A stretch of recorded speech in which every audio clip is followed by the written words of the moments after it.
Ok. Ok. ¿Qué tal a todas, a todos, a todes? Muy bienvenidos, bienvenidas, bienvenides a nuestra sesión de seminario abierto de la REAL, que es la Red de Estudios de Artes Escénicas Latinoamericanas, que tiene como por objeto fomentar la conexión, el intercambio y la colaboración entre investigadores e investigadoras de las artes escénicas que estén trabajando desde un pensamiento latinoamericano y que potencien la construcción de conocimiento desde el territorio, buscando recuperar e impulsar la producción de una teoría situada. Su interés está centrado en producciones escénicas en América Latina en articulación con la política y la historia durante los siglos XX y XXI.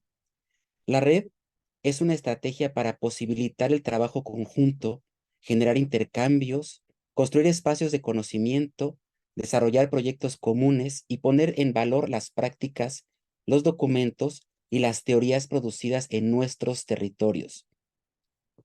La red carece de entidad física, de jerarquías verticales y de espacios oficiales, y se sostiene por iniciativas individuales. La red es una forma de colaborar, pensar y generar dentro de nuestros países y por fuera de ellos, a través de toda la región de América Latina, cruzando fronteras, mares, instituciones e ideologías. Lo que nos une no son obligaciones formales de las cuales ya sobreabundan en nuestro trabajo, sino más bien el deseo de ejercitar, reafirmar y generar lazos afectivos, políticos e intelectuales. Creemos que existe una firme relación entre lo político, las políticas que gobiernan nuestros países y la escena. Apostamos a la construcción de un pensamiento situado como integrantes de Real, reflexionamos desde y sobre nuestros países, consideramos la escena como producto cultural en cuanto se articula con los acontecimientos políticos, es decir, indagamos en nuestras realidades. Y en este contexto, el día de hoy, en este seminario abierto, hemos invitado a Ángel Hernández, quien pues dialogará con nosotros y les vamos a pedir, bueno, él va a dialogar con Rocío Galicia y al final de este diálogo vamos a abrir el diálogo entre todos para platicar sobre lo que nos va a presentar Ángel Hernández, a quien le agradecemos profundamente el que esté con nosotros. Y sin más, le cedo la palabra a Rocío Galicia. Adelante, Rocío.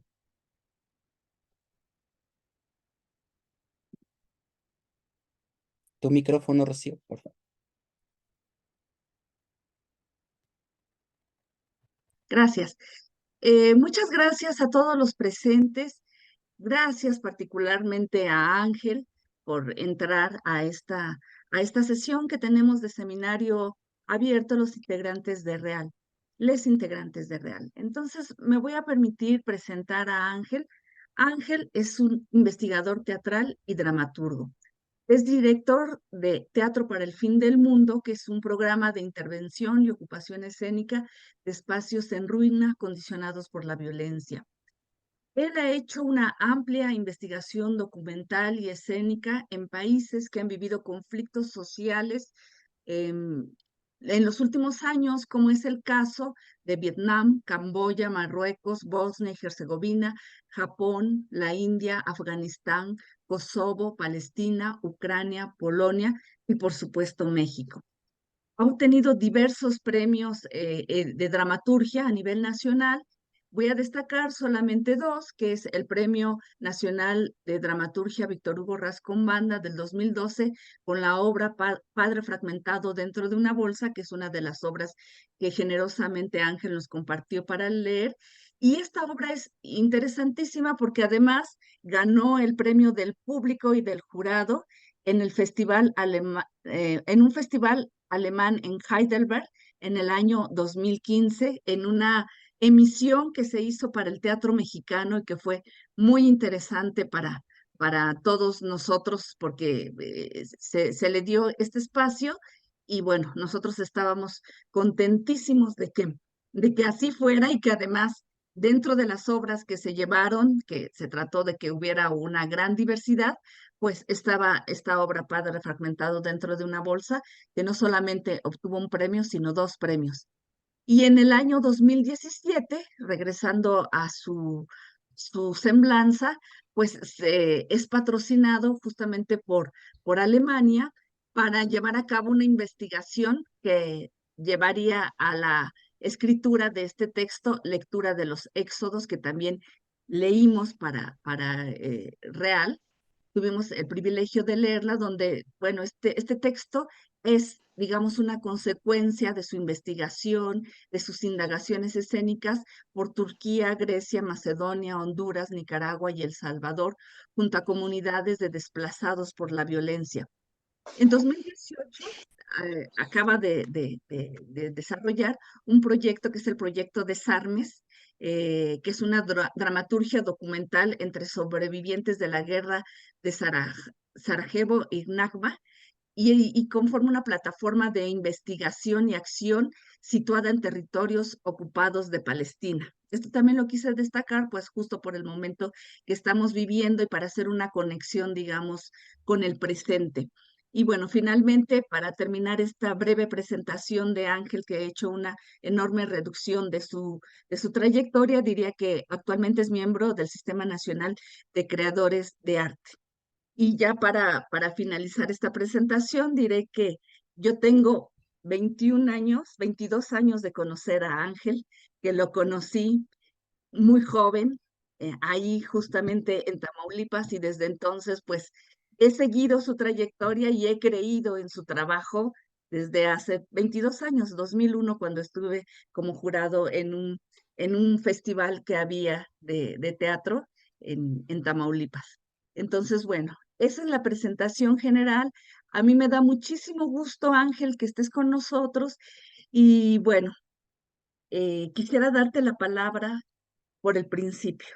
Quisiera preguntarte, situarte, puesto que estamos en un entorno latinoamericano, el lugar de partida, tu contexto, que es interesantísimo, porque es Tamaulipas una de las entidades más violentas de México y que ese es el detonante desde mi perspectiva para que suceda y para que se geste tu obra, no solamente dramatúrgica, sino también tus intereses y todo este recorrido que de alguna manera ya he narrado que has hecho por el mundo. Entonces, muchas gracias nuevamente, Ángel, y te doy la palabra para que nos hables de tus inicios, pues tú, además hay que decir que eres parte de una familia absolutamente teatral, donde toda tu familia hace teatro, tus padres, tu hermana, todos en tu casa. Entonces, bueno, adelante, por favor.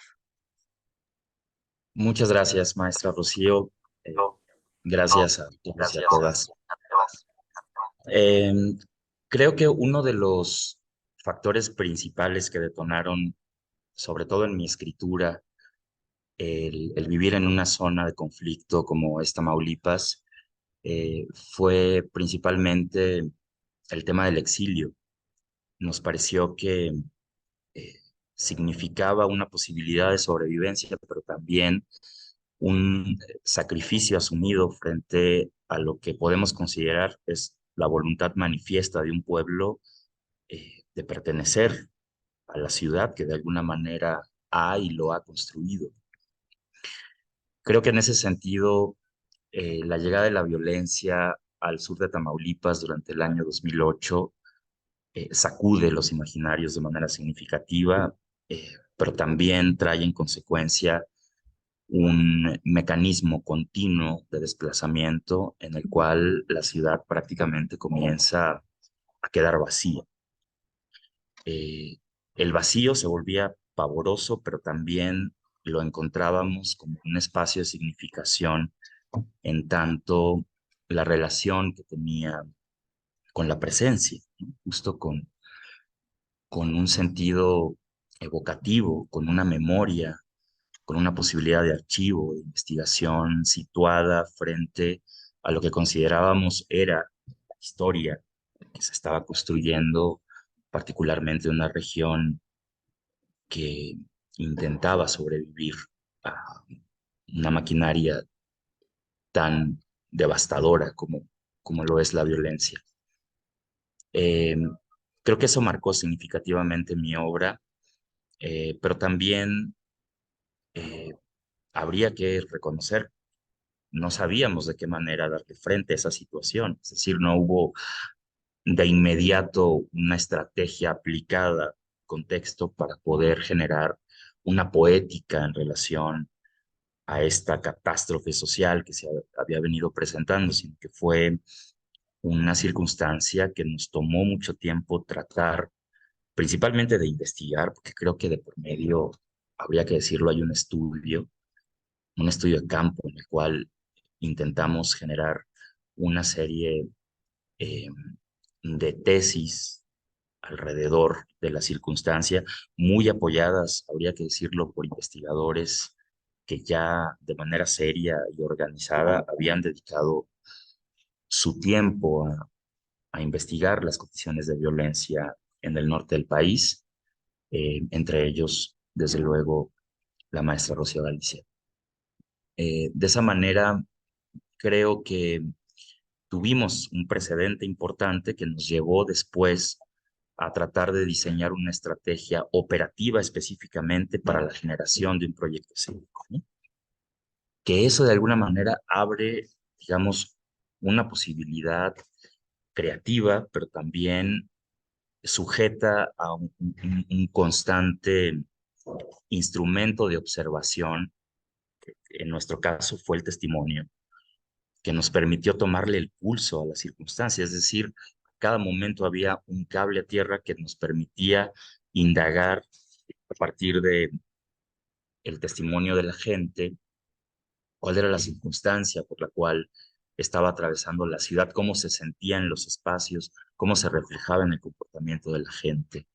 Y, y esto llevó a la creación de Teatro para el Fin del Mundo, Yo, que, perdón, ajá, Ángel, pero quisiera preguntarte porque como estamos en diversos contextos de América Latina, quizá es que es inimaginable lo que sucedió en el norte de México ujú, durante la guerra contra el narco, porque lo que sucedió fue que de pronto militares entraron a atacar supuestamente a estos cárteles y lo que se dio fue una lucha terrible por el territorio, donde quedaron en medio de esta lucha entre los mismos cárteles, entre los militares, la población civil, que fue terriblemente afectada, desplazada, asesinada, masacrada, destruidos sus espacios. Es que de verdad cuesta mucho trabajo imaginarlo. Y en estas circunstancias tan terribles para la vida, de tanto riesgo y de tanto peligro, es donde ustedes deciden y dan un paso adelante, eh, siendo teatro y ya no teatro, sino que construyendo escena a partir de la ocupación de lugares abandonados y que incluso están en disputa. Y eso me parece importantísimo situarlo aquí ahora. Si pudieras hablar en ese sentido de ese Tampico, de ese lugar de donde tú específicamente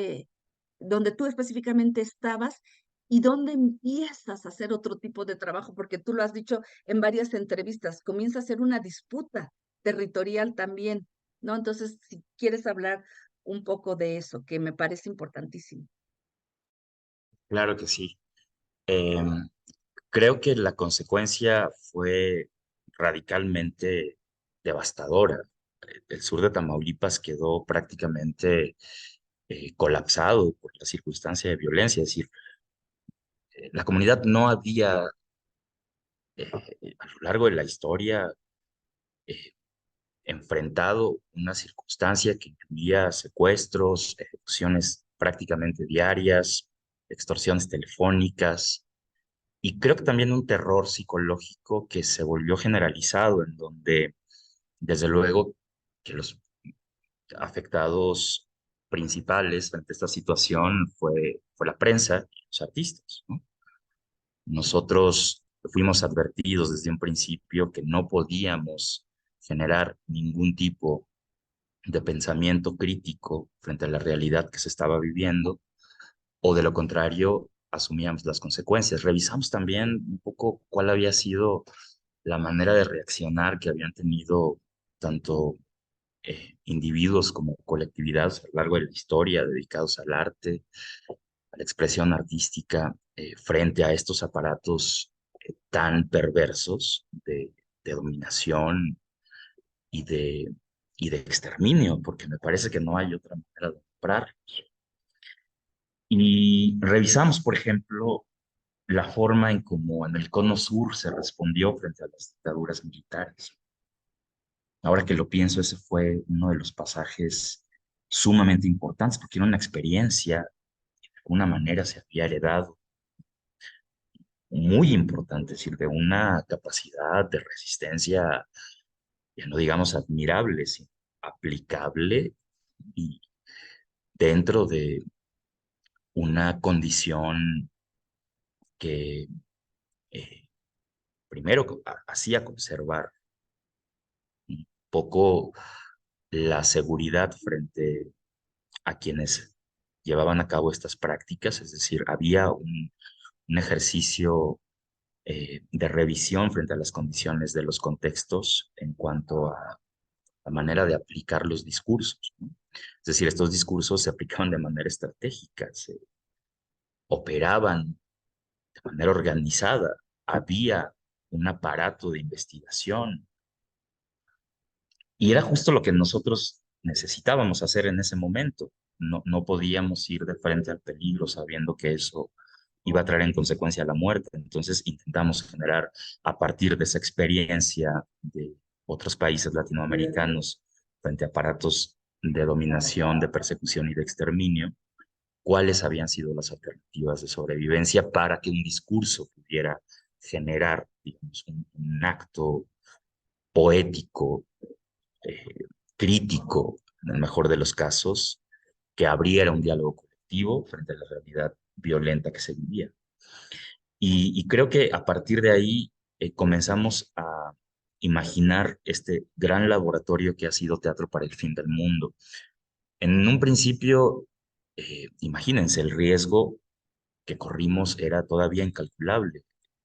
La cuota que tuvimos que pagar fue la desaparición de 3 compañeros, por medio de una práctica que ahora lo reconozco después de algún tiempo, no estaba calculada ni había sido realmente diseñada para generar una protección interna frente a este tipo de prácticas. En otras palabras, nosotros no sabíamos el peligro al que nos estábamos enfrentando. Y cuando viene la desaparición de Fernando Jefté y Omar, nos damos cuenta que estábamos realmente en una circunstancia que ponía en riesgo la vida de todos y de todas. Creo que ese es el punto de quiebre frente a lo que comenzó siendo una alternativa específicamente artística, estética, con intereses de investigación sociocultural, y lo que se convirtió después en una apuesta política por la defensa de la vida, de la libertad de expresión. Sí, y en este marco de trabajo es muy interesante, y si te puedes referir a ello, pues cómo fueron ganando espacios y qué tipo de espacios fueron ocupando, porque eso es interesante porque desde mi perspectiva es una acción más que un gesto a distancia o un compromiso solo de palabra, es de verdad, o sea, ya estaba en riesgo la vida y lo siguiente que hicieron fueron ocupar espacios. Si nos puedes hablar de esos espacios, en qué condiciones estaban y a dónde llegaron, por favor. Claro, como lo dije al principio, una de las alternativas que se generaron frente a la circunstancia de violencia fue el exilio. Hubo un desplazamiento significativo dentro de la ciudad. Esto trajo en consecuencia que muchos espacios quedaron en abandono, pero también, y dentro de la clasificación que inicialmente hicimos, no solo se trataba de espacios abandonados, comunidades desplazadas por la violencia, sino además espacios que habían sido violentados, es decir, que habían sido escenario de algún atentado y que quedaban abandonados a consecuencia de eso, es decir, quedaban signados por una relación inevitable con la muerte, un evento trágico de una magnitud que se volvía prácticamente inhumana, incomprensible, como la muerte de 7 miembros de una familia. Y a partir de ahí, creo que nosotros buscamos la forma de revertir el proceso de la muerte, esta, digamos, noción tan pavorosa que puede conservar un espacio después de un evento de esta naturaleza para poder, y ahí creo que aparece un término importante que nos acompañó y que nos sigue acompañando ahora con diferentes lecturas dentro de nuestro proceso, que tiene que ver con la resignificación del espacio. De qué manera podíamos no necesariamente darle la vuelta a esta circunstancia, que es inevitable, es decir, existe, ¿no? Per se a la circunstancia de la condición misma del espacio, sino cómo a partir de esta condición podemos desarrollar otras lecturas, otras poéticas que no nos conduzcan inevitablemente a la condición trágica del evento, que en sí mismo ya es trágico, es decir, cómo no incurrir en una apología de la violencia frente a las prácticas que se generan dentro de estos espacios. Y encontramos casas, encontramos hoteles, encontramos hospitales, bueno, hasta aviones abandonados, ¿no? Que habían sido parte de proyectos turísticos que el municipio de la ciudad había tratado de impulsar precisamente como una medida de contingencia frente a la circunstancia violenta que se vivía y que desde luego, como ha sucedido en la mayoría de los casos, este tipo de proyectos fracasan y la gente ya no tiene más confianza en los gobiernos, ni tampoco acude, digamos, a la oferta de la restauración del espacio público, ¿no? Como una alternativa recreativa. La gente quiere seguridad, en todo caso, quiere trabajo, no quiere ver más muertos, ¿no? Quiere que sus hijos corran el riesgo de no volver a casa después de la escuela. Es decir, hay necesidades mucho más puntuales, ¿no? Y nosotros tampoco estábamos intentando cumplir con esa función, un poco como de distraer la atención frente a los acontecimientos violentos, frente a una recreación estética, un evento escénico que se lleva a cabo en un espacio inédito, ¿no? Para la mayoría de los espectadores, como puede ser una fábrica en abandono. Nosotros lo que queríamos en primera parte es generar un proyecto de investigación sobre el espacio y a partir de ahí una serie de lecturas de cómo las teatralidades podían activarse al interior de estos espacios, ¿no? Y viceversa. ¿Cuál era esta relación entre lo que comenzó a tomar mucho más sentido dentro de nuestra práctica que tiene que ver con la intervención de espacios? ¿A qué nos referimos cuando hablamos de intervenir? ¿Y quién interviene a quién? ¿Cuáles son los discursos que se sobreponen? ¿Y cuál es el modo, finalmente, en cómo esto puede crear un dispositivo en el cual también hay público presente que sabe las implicaciones de estar parado en ese lugar? Precisamente a partir de esta necesidad fue que nosotros creamos un catálogo de espacios en donde se puede alcanzar un poco a, a negociar con la memoria del sitio, ¿no? Es muy complicado tratar de levantar un proyecto de archivo en relación a un sitio que ha pasado por diferentes etapas dentro de su desarrollo como espacio, digamos, ¿no? Frente a una comunidad. Y, y lo que intentamos fue por lo menos dar un esquema generalizado de los antecedentes de cada sitio. Y estos espacios, como bien lo decías, maestra, se ofrecen a diferentes colectividades para que puedan aplicar procesos relacionados con la intervención escénica en ellos, que habría que decirlo, en ese sentido, Teatro para el Fin del Mundo no es una compañía teatral, ¿no? Somos más una agencia dedicada a la investigación del espacio en condiciones de ruina y de abandono, contextos de violencia, para que se puedan generar otros discursos alrededor de estos espacios. Sí, y bueno, particularmente yo tuve la experiencia de acompañarlos a una de las emisiones de Teatro para el Fin del Mundo y era verdaderamente conmovedor el esfuerzo y al mismo tiempo de mucho movimiento, de mucha agitación, de una gran convulsión, ver en el contexto en el que estaban trabajando, en las condiciones, porque siempre lo he dicho como una investigadora de la Ciudad de México que trabaja fundamentalmente el norte del país, a veces se tiene como el compromiso solamente de palabra y a partir de la imaginación. Pero aquí ustedes estaban trabajando con los cuerpos absolutamente. Entonces, me tocó, bueno, cuando activaron el espacio que tenía el periódico, El Heraldo, ¿verdad? Era El Heraldo, y que realmente cuando entramos a ese edificio que tenía ya tantos años de haber sido abandonado y que estaba en condiciones ruinosas y terribles, lo primero que a mí me llamó la atención era esto que ustedes decían, que tuvieron que sacar 20 toneladas de basura.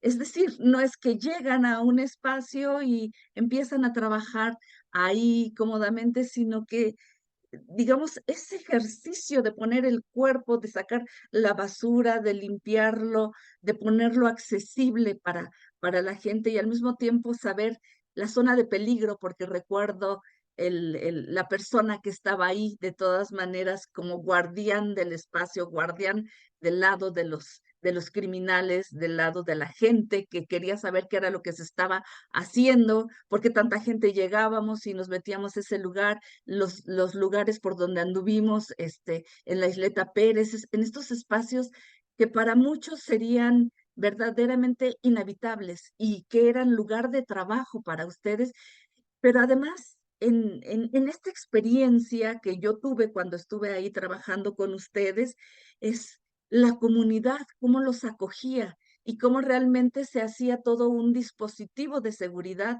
para que quienes iban a ver sus trabajos pudieran estar salvo, porque el riesgo estaba latente en todas partes. En esos momentos era terrible, es más, mucha gente ni siquiera quería acercarse al norte del país porque tenía miedo, y menos a zonas tan difíciles como Reynosa, como Laredo, como Tamaulipas. Entonces, bueno, eso me parece importantísimo. Sí, sí. Entonces, no sé qué quieres decir al respecto, Ángel. Eh, Quisiera contar una anécdota en relación a eso que me parece Sí, bastante interesante para eh, referirme como mucho más cercanamente al trabajo que se aplica en los espacios. Nosotros ocupábamos overoles, botas militares para desarrollar la mayor parte de las actividades del programa. La gente de pronto nos hacía comentarios alrededor de que intentábamos eh, parecer, digamos, un grupo guerrillero relacionado a las teatralidades urbanas. Y la verdad es que no, la verdad es que usábamos ese tipo de indumentaria porque pasábamos la mayor parte del tiempo eh, haciendo saneamiento de espacios.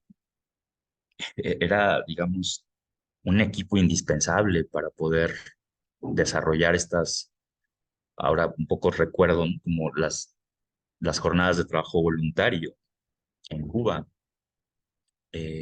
Y bueno, la importancia que, por ejemplo, el Che, ¿no? Les concedía estas jornadas. Nosotros encontramos mucho sentido en eso, en la manera de organizarnos no solo para la creación, sino también para sanear un espacio, para sacar escombro, basura, para tratar de generar lo que podríamos decir es un sitio de trabajo que permite además que se puedan generar procesos al interior de él de la manera más factible que sea posible. Y creo que también eso nos desplaza un poco de la figura de creadores, ¿no? Dentro de este proceso y nos coloca más en la ciudadanía, en un acto de ciudadanía, en donde, como bien lo dices, maestra, ponemos el cuerpo en relación a una práctica que se vuelve colaborativa, cooperativa, pero también significativa en tanto que eso permite que se pueda generar otro tipo de discurso. Y es muy conmovedor para nosotros como colectivo darnos cuenta que eh, los invitados al festival asumen esa misma condición y, y comienzan a colaborar desde este sitio. eh, Se desplaza de cualquier tipo de ego creativo, y se instala en una circunstancia viva de cooperación para lograr que el proyecto pueda llevarse a cabo. Eso nos parece sumamente significativo y creo que la mayoría de la gente que ha participado en el festival lo ha experimentado, lo ha agradecido, contrario a lo que nosotros pensábamos en un principio, que podía representar incluso un conflicto frente pues a las condiciones de trabajo que también hemos tratado de considerar que son importantes defender en tanto se vuelven dignas y necesarias para un creador, ¿no? Las condiciones de trabajo son indispensables en ese sentido. Y en el caso nuestro, tenemos que construirlas, pero tenemos que construirlas entre todos y todas, lo cual hace una colectividad. Y eso es lo más interesante del proyecto, justamente, que se ha venido generando una colectividad activa, personas que están realmente involucradas en un propósito común. Sí, sí, es muy interesante porque no solamente como toca a los creadores, a los artistas que llegan a trabajar con ustedes y que a partir de la realidad así cruda, absolutamente cruda, empiezan a repensar sus propias condiciones de trabajo en sus propios contextos y quizá eso sea un detonante también para esta expansión o esta multiplicación, quizá es mejor la palabra multiplicación de teatro para el fin del mundo por otros lugares, por otros espacios, porque eh, observar tan crudamente la violencia, la realidad, pues hace que uno piense, ¿dónde estoy parada? ¿Qué es lo que estoy haciendo? Y poner el cuerpo.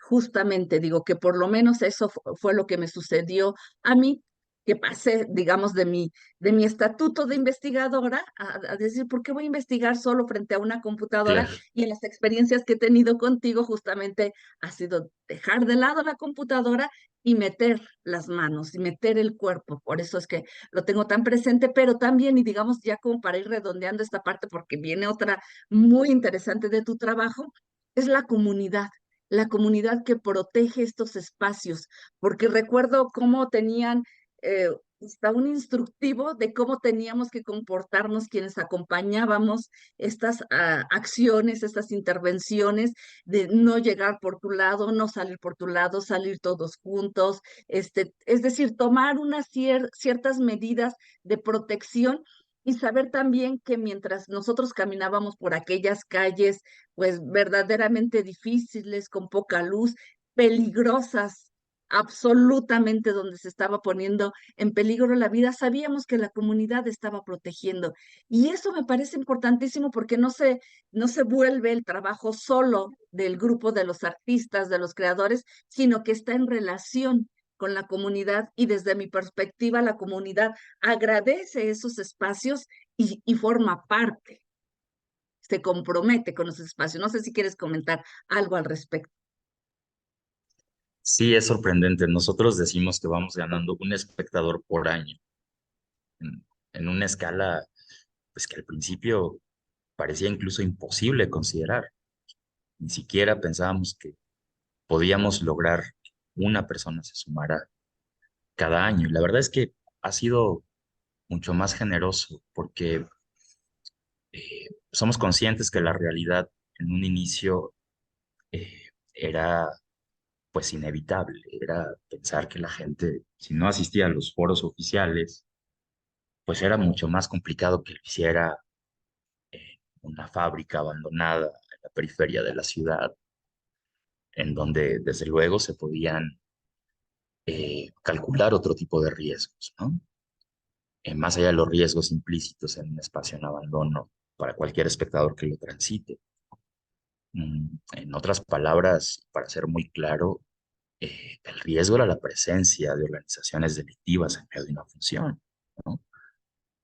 Que, como nos sucedió en algunas ocasiones, podía ser interrumpida, mm, en el mejor de los casos, con el propósito de indagar qué es lo que estábamos haciendo ahí, en el peor, bueno, mm, un ejercicio de desaparición forzada o ejecución. Eh, no exagero cuando hablo de eso. Sabemos perfectamente que la situación da para eso y más. Entonces, entendíamos que también teníamos que trabajar con ese miedo, con esa precaución que tenía la comunidad de acercarse y formar parte de este tipo de eventos. Sin embargo, creo que con el tiempo, llevamos 10 años haciendo el festival, eh, el público comenzó a acercarse de manera orgánica y fluida, pensando que, y ahí creo que entramos a otro periodo importante de nuestro trabajo, era una defensa de la ciudad. Si se trataba de una postura política en la cual la ciudad defendía a la ciudad, y esta era una forma de defenderla, simbólicamente. Si fuéramos un movimiento armado, las cosas quizá hubieran sido distintas, pero eh, optamos por las ideas, optamos por el discurso, optamos por la poesía. Y eso creo que también comenzó a generar una serie de sinergias alrededor de una comunidad necesitada también de tener un diálogo a partir de sus propias necesidades y su percepción sobre el conflicto, que se volvieron de pronto como guetos, trincheras, en los cuales sí se podía extender el imaginario de lo terrible, sí se podía comunicar el miedo, la incertidumbre, el ánimo de venganza, la rabia, y creo que también acompañó mucho nuestro trabajo. En algún momento nos decían, bueno, es que parecen un colectivo enojado con la realidad que se está viviendo. Yo decía, pues, que ¿cómo desplazarlo hacia otro lugar? Desde luego que sí. No es lo que quisiéramos estar viviendo. Es una circunstancia que tiene que ver eh, con una acción determinante Claro. que Y, necesitábamos adoptar. sí, oh, perdón.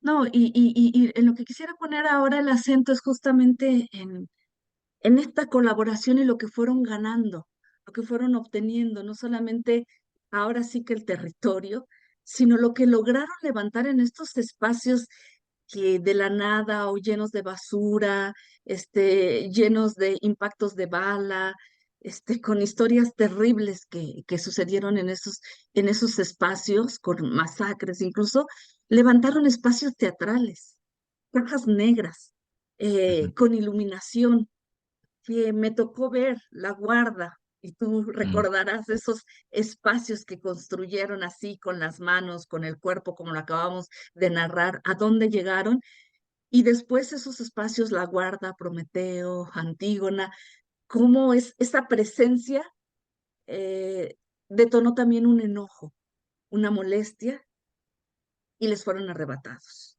ujú, Y eso también los llevó a ti particularmente al exilio. Ya no podías estar ahí. Y eso, pero mientras tanto, mientras eso sucedía, tú seguiste escribiendo, porque así como comencé diciendo que eres un investigador y yo lo avalo absolutamente, un investigador teatral que ha hecho una investigación que ya ahora vamos a pasar, pero para mí era muy importante hablar de estos inicios, de este lugar, porque me parece que son los cimientos y la fortaleza que después te llevan a abrirte al mundo. Entonces, seguiste escribiendo y has seguido escribiendo, o sea, a pesar de que tienes un fuertísimo vínculo con la escena, que haces intervenciones escénicas en espacios signados por estos contextos de violencia, que tienes toda una metodología de trabajo incluso para activar estos espacios, también has seguido escribiendo y bueno, muestra de eso pues son las dos obras que ahora leímos en Real, que son textos interesantísimos que Padre Fragmentado en bolsa es, digamos, me parece que corresponde justamente a este contexto, y luego el otro, la lectura de los sexos, pues al otro momento grandísimo de ya en tu exilio, pero con toda esta experiencia, con toda esta indagación, esta investigación que hiciste, reflexiva, documental y demás, porque bueno, es que hay tantísimo que hablar, porque el trabajo que haces en el submarino, por supuesto que tiene que ver con la basura, con los desechos, en el avión, que también tiene, logras unas poéticas y más bien unas estéticas verdaderamente impresionantes que desde acá, desde el centro, desde quienes estudiamos tu obra, decimos, ¿cómo se le ocurre? Y ahí está, hay que conocer, porque no es tanto como un ejercicio de imaginación, como un ejercicio de incorporación de lo real, de la realidad, y eso se vuelve muy interesante, pero después podríamos seguir hablando por horas de esos primeros momentos, pero también quiero que nos compartas pues esta experiencia donde te empiezas a ir a estos otros países, donde empiezas a indagar con una metodología, digamos, puesta con alfileres, porque siempre se activa de otra manera a partir de lo que está ahí, de lo vivo, de las personas, de las situaciones, de los contextos, y bueno, y te vas a Kosovo, te vas a Vietnam, te vas a hacer un recorrido por todos estos lugares tan significativos de la migración desde Asia hacia Europa, y entonces tu dramaturgia, tus intereses empiezan a tomar otros rumbos, se empiezan a abrir hacia otros lugares. Quisiera que hablaras de eso, de este trabajo, cómo empezaste a ir a estos países y cómo has trabajado con ellos, y después cómo eso se vuelca en una dramaturgia. Claro, parte de un principio bastante básico. Nosotros, como comunidad en el sur de Tamaulipas, en realidad no solo no sabíamos cómo dar frente a la parte de violencia, porque nadie lo sabe, sino que no encontrábamos instrumentos fiables para comenzar a generar proceso de resistencia ciudadana. Y entonces quisimos investigar cuáles habían sido estas formas de resistencia ciudadana que habían aplicado otros países frente a escenarios de violencia, no solo relacionados específicamente a la violencia armada, a los conflictos bélicos, sino también a los desastres naturales que, que ponen, digamos, en alerta máxima una condición de sobrevivencia digna.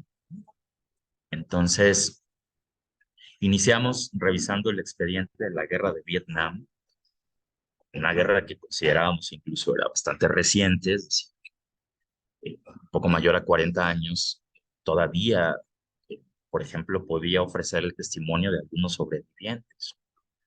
Si todavía encontramos en Vietnam gente que había vivido la guerra de manera directa, y su testimonio fue muy importante, y ahí comenzamos a indagar otras formas de relación con la violencia, específicamente en materia de terrorismo, ¿no? Curiosamente, que fue una cosa que nosotros nunca imaginamos. Y lo cierto es que el terrorismo estaba aplicando ya una serie, digamos, de organizaciones activadas frente al propósito de hacer justicia frente a una circunstancia bélica ocurrida hace más de 40 años. Y las comunidades actuales eran eh, desplazadas y prácticamente no acreditadas por el gobierno vietnamita, que eran los hijos de los soldados norteamericanos, de las mujeres vietnamitas que habían sido procreados durante la guerra, no tenían absolutamente ningún tipo de derecho frente al Estado, eran prácticamente sombras, ¿no?, que vagaban en las ciudades. Y ellos organizados intentaban generar este tipo de respuestas frente a las circunstancias. Eso nos llamó mucho la atención y nos ayudó también a imaginar qué podía suceder en nuestra ciudad frente a una circunstancia de esa magnitud. Sí. La gente podía organizarse incluso, generar atentados también para protestar contra la violencia sistémica. Una buena pregunta, no, no necesariamente construyendo circuitos de paz, que sería lo ideal, ¿no? Defensa de los derechos humanos. También teníamos la otra cara de la moneda a partir de la experiencia que particularmente conocimos en Vietnam. Y de ahí inició, creo que, una serie de indagaciones en otros lugares del mundo. Estuvimos en Japón, específicamente investigando el tema de del terremoto, del tsunami, el desastre nuclear de la planta de Fukushima, cómo las comunidades habían sido desplazadas por esta circunstancia y generaban pues circuitos de cooperación y de resistencia frente a la catástrofe, y una serie de, digamos, de consecuencias que se relacionan principalmente con el exilio, ¿no? Tal cual, con la manera en cómo se vuelve a construir esta noción de ciudadanía en una circunstancia, digamos, que, que si algo dice es que hay la ausencia de derecho, ¿no? Que no hay condiciones viables para que la vida siga sucediendo. Eh, Y bueno, después de eso yo genero investigaciones en otros países de la antigua Yugoslavia, específicamente a partir de la memoria de la guerra, de los conflictos entre países, eh, que me sigue pareciendo como una circunstancia que abona, digamos, a la condición de los conflictos, eh, como en el caso de los serbios y de los bosnios, de los palestinos y los israelíes. Y a partir de eso, creo que se expande un expediente de indagación sobre cómo es que las comunidades pueden sobrevivir frente a aparatos de violencia y exterminio, que ha sido la investigación que hemos llevado en otros contextos del mundo, recientemente en Ucrania. Estuvimos el año pasado investigando a mexicanos que se habían sumado a la legión extranjera del ejército ucraniano, que combatían por un país extranjero. Y la gran pregunta era, bueno, ¿por qué no lo hacen por México, sino que en México existe una violencia sistémica, quizá no comparable al conflicto que está viviendo Rusia y Ucrania, pero sí de proporciones mayores, ¿no? Porque no luchan contra el crimen organizado, por ejemplo, ¿no? Y van a Ucrania a combatir por un país que ni siquiera es el propio. Eso abre una serie de reflexiones muy interesantes cuando escuchas el testimonio de los mexicanos que dicen que es una acción que considero justa. En México no tengo la posibilidad de hacerlo, aquí sí puedo estar dentro de una circunstancia, eh, digamos, accesible a mi necesidad y a mi ánimo de combatir, es decir, una cultura de la guerra, una circunstancia que se ha venido permeando cada vez más en nuestras sociedades. Un poco en ese sentido se basa la investigación. Y quisiera preguntarte ahora, ¿cómo trabajas? Porque llegas con la barrera del idioma, porque no es que te enfrentes solo al inglés, sino te enfrentas a una serie de lenguas diversas, porque son desplazados, porque, porque no es cierto que el inglés sea una lengua universal o el puente de comunicación, estando trabajando con el pueblo y tú desde el español y intentando levantar esos proyectos, ¿cómo haces? Primero para la comunicación y después, digamos, tu trabajo de investigación que deviene en trabajos escénicos, en intervenciones y que, bueno, otro momento, pues es la dramaturgia. Interesaría mucho que hablaras de eso, Ángel. ¿Cómo conectas, digamos, estos diferentes estadios? Mi comunicación generalmente ha sido no verbal, ha sido una comunicación basada en signos. Yo no domino el inglés y fue realmente una decisión asumida desde el principio. Por lo tanto, he venido diseñando diferentes mecanismos de comunicación con ciertas comunidades que tampoco lo hablan, habría que decirlo, ¿no? Eh, en el caso específicamente del pueblo ucraniano, solo los jóvenes hablan inglés, la mayoría habla ruso o ucraniano, pero también es una lengua no deseada, ¿no? En muchos países, Rusia, por ejemplo. Eh, de tal modo que estas herramientas de comunicación me han llevado a generar pequeños dispositivos que creo que han sido muy significativos en investigación dramatúrgica. En el caso de lectura de los éxodos, principalmente, diseñé un tarot con el cual la gente podía relacionarse, elegir una carta. Cada carta tenía un tema específico relacionado con el desplazamiento forzado, eh, no solo, digamos, dentro de una perspectiva trágica, sino necesariamente toda la guerra, el dolor, el crimen, sino también era el deseo. Nos preguntábamos cómo hacían, por ejemplo, estas comunidades para, pues, desarrollar prácticas afectivas durante el proceso de tránsito forzado que se veían obligados a cumplir.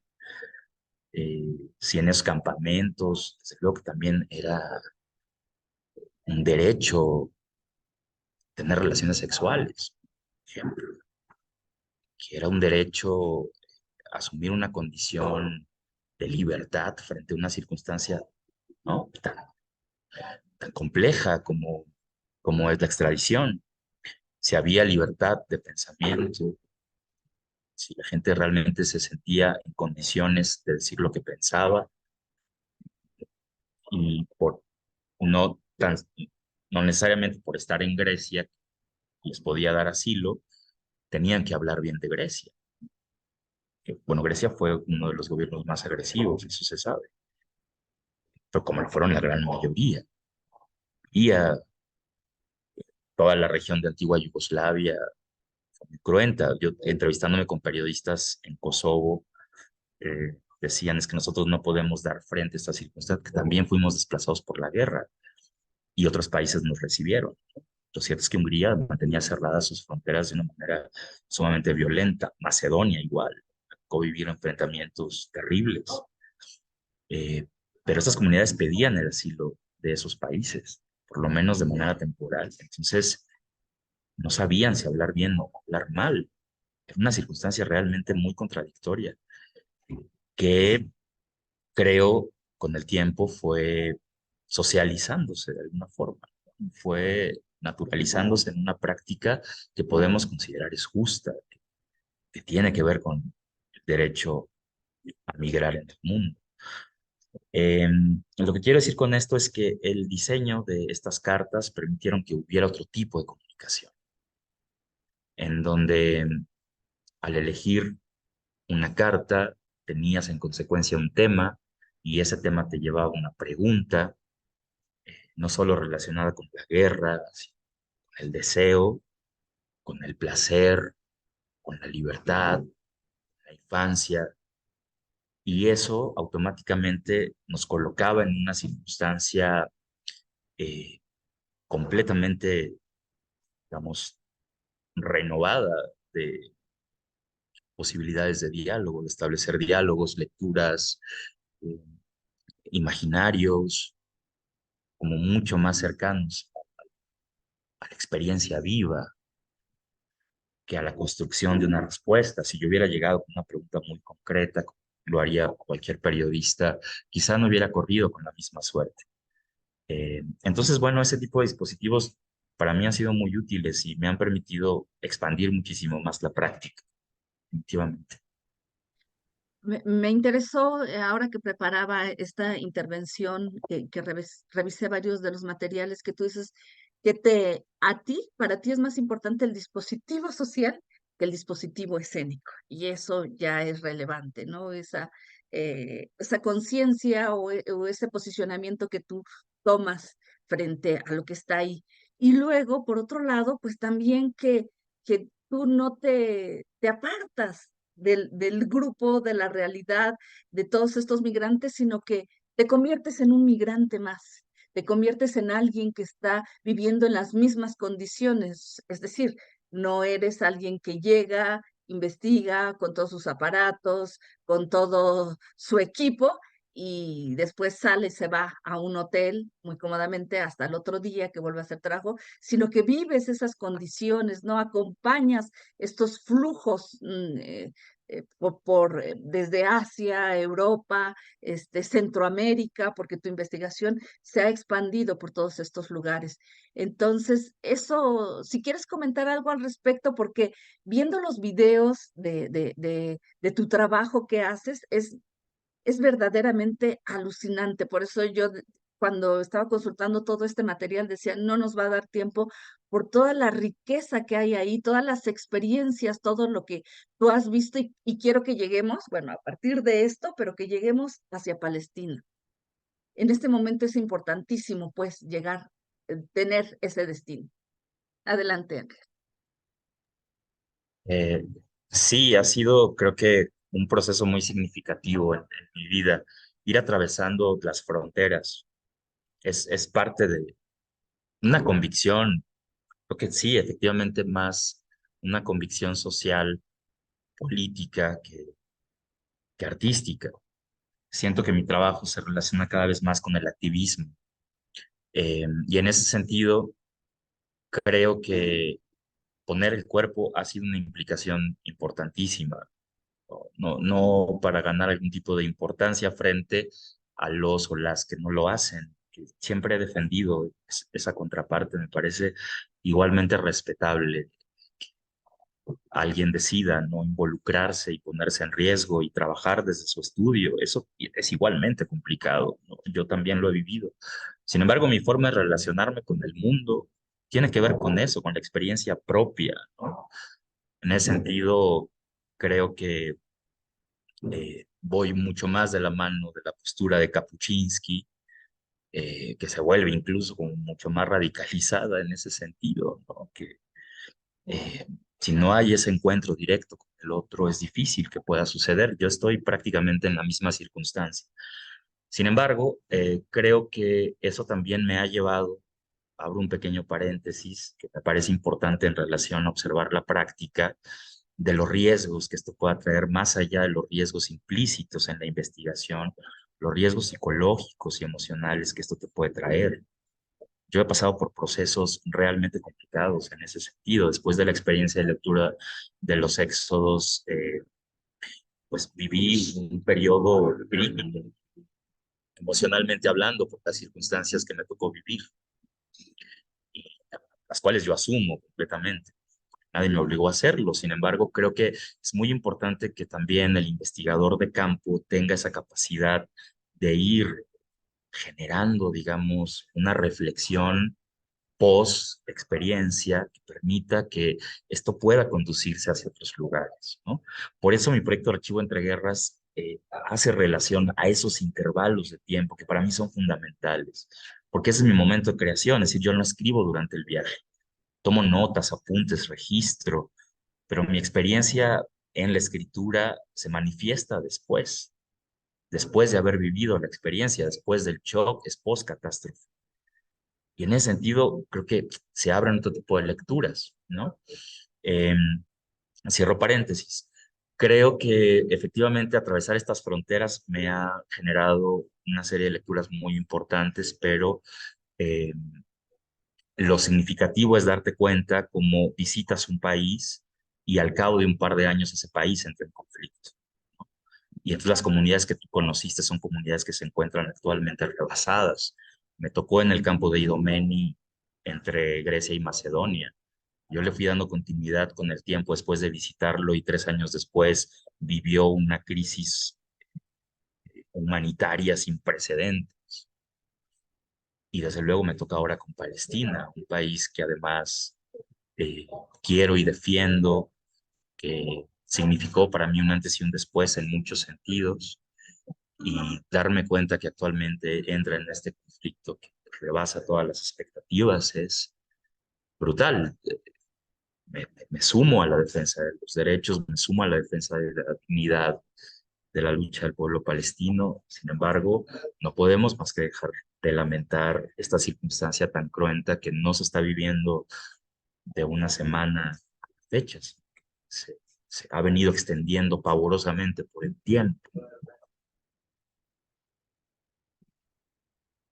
Sí, y es fuertísimo porque, bueno, nosotros que tenemos la experiencia de haber leído recientemente, pues tu obra, lectura de los éxodos y después encontrarnos con esta realidad que nos despierta, que nos sorprende verdaderamente desde el sábado para acá y saber día con día de lo que se avecina, de lo que está a punto de suceder y que solo lo estamos expectando y al mismo tiempo quiero hacer alusión a este archivo entre guerras que todos podemos consultar porque está en internet. Si ustedes ponen archivoentreguerras.com, van a llegar a este espacio que verdaderamente se agradece porque da cuenta del trabajo que ha realizado Ángel durante todos estos años, porque se ha encargado de documentar su propio proceso.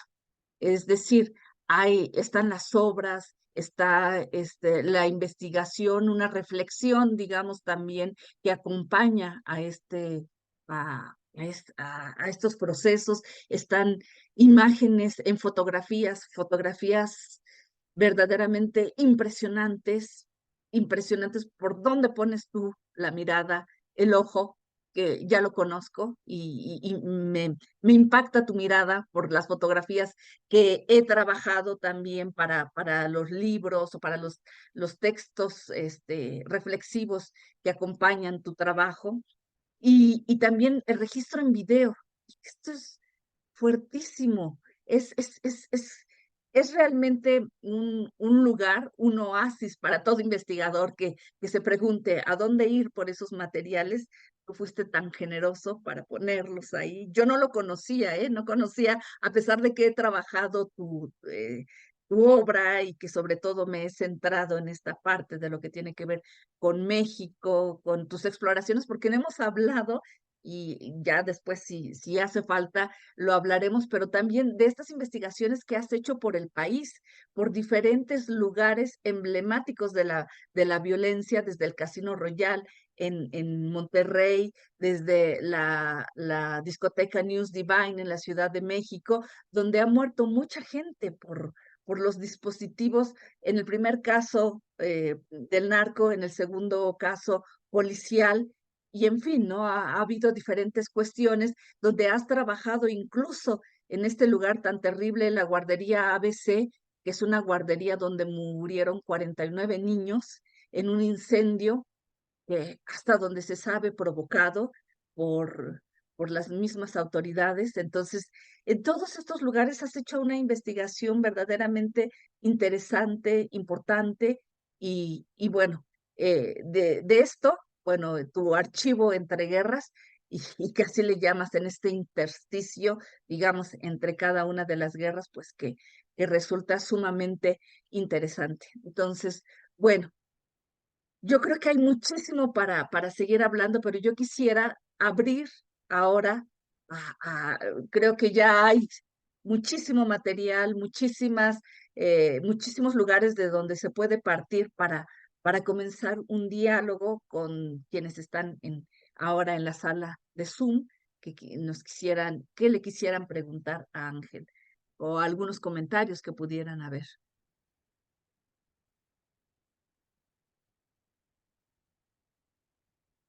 No sé si. Sí, Ajá. y ahí luego Marta. Ujú. Hola, Ya, buenos días. buena Eh, vez, adelante.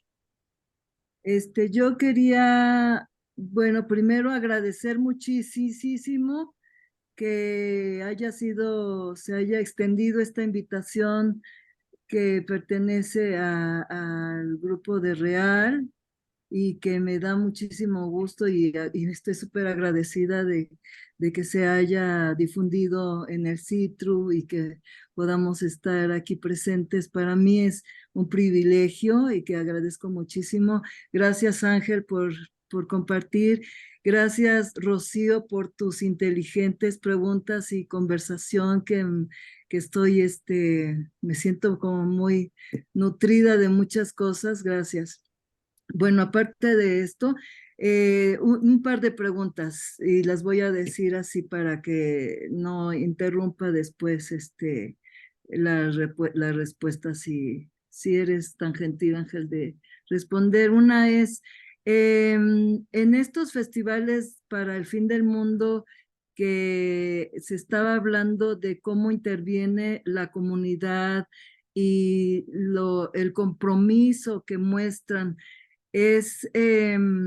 antes de tú trabajar allí, ya existía así como lo que se puede denominar una comunidad, es decir, no nada más que tengan problemas en común, sino que se comuniquen esto, digo, no necesariamente tiene que ser a viva voz, pero hay otras maneras de comunicarse estas problemáticas en común, estar haciendo algo, estarse haciendo conscientes de algo, o cómo se asume ese compromiso.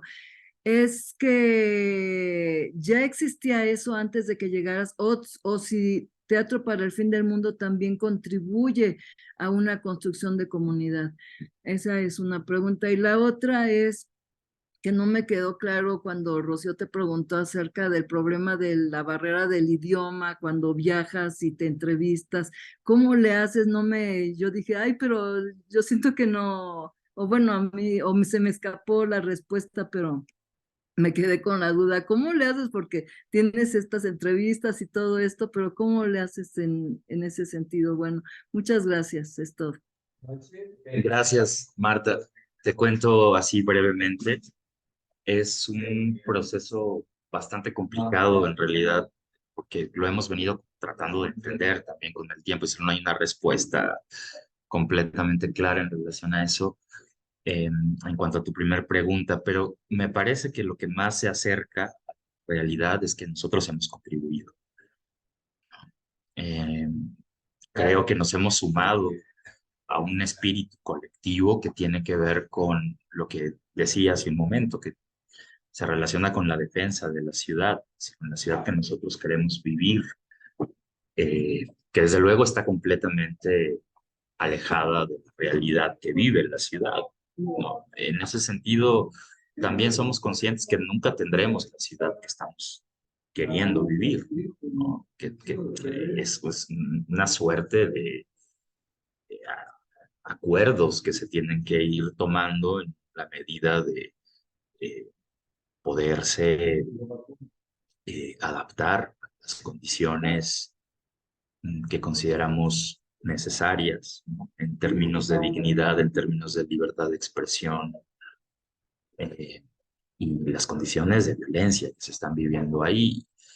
Y, y hablo de acuerdos, no de ir normalizando la violencia, como ha sucedido en muchos sitios, que también es otro fenómeno completamente distinto. La gente acostumbrada ya prácticamente a eventualidades que se relacionan con el crimen.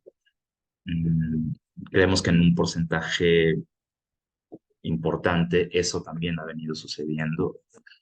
Hablo de la zona sur de Tamaulipas, insisto. Sin embargo, no es algo deseable, es algo que me parece importante que se pueda eh, erradicar de la voluntad de un pueblo por querer asumir un ejercicio de ciudadanía que implique adaptarse a las condiciones del crimen. Entonces nosotros somos un instrumento que aporta, en el mejor de los casos, en consecuencia, el pensamiento crítico en relación a esto. Y en cuanto a la segunda pregunta, pues mira, yo en realidad, como les decía, he venido diseñando diferentes mecanismos para poder comunicarme, no necesariamente de manera verbal. Uno de ellos fue este que les compartía, pero también en otros proyectos me ha gustado mucho trabajar a partir de la imagen. Por ejemplo, en Chernóbil, Ucrania, antes de que estallara la guerra, el año 2018, hicimos un proyecto de investigación en el cual recopilamos una serie de fotografías de los álbumes familiares de las familias que quedaron en la zona de exclusión del reactor nuclear. Y a partir de estas imágenes fuimos después a la ciudad de Kiev a hablar con gente muy joven, y el punto de conversación eran esas imágenes. No hacía falta decir demasiado. Prácticamente era un ejercicio de dime qué piensas después de ver esta imagen, y en función de eso comenzaba una serie de lecturas que eran como mucho más interesantes, ¿no? Se activaban como mucho más en una cierta subjetividad, que una respuesta construida. A mí me ha ayudado muchísimo también estudiar el comportamiento, trabajar mediante las reacciones, la mirada. Se hizo también una serie de eh, búsquedas sobre canciones que ciertas comunidades escuchaban, por ejemplo, la comunidad migrante. Y entonces no era necesario realmente poner de por medio la palabra, por lo menos no la oral, para poder generar una comunicación activa. se generaban por este otro tipo de dispositivos. Y creo que eso ha favorecido el proceso. Yo creo que desde luego llamaría muchísimo la atención cómo es que he podido comunicarme durante tantos años viajando por el mundo sin saber inglés. Pero lo cierto es que también ha sido como una postura antisistémica en ese sentido, como una especie de boicot frente a la necesidad de comunicarse por medio de ese idioma, ¿no? De manera obligada. También hay otras posibilidades. Y bueno, un poco así, Marta, lo he venido sorteando. Sí, gracias. Voy a darle, me permito dar los turnos, estaba Pía, después Stefan y luego Gustavo, por favor. Adelante. Muchas gracias. Bueno, muchas gracias Ángel por la conversación y a Rocío también por guiarla tan fluidamente.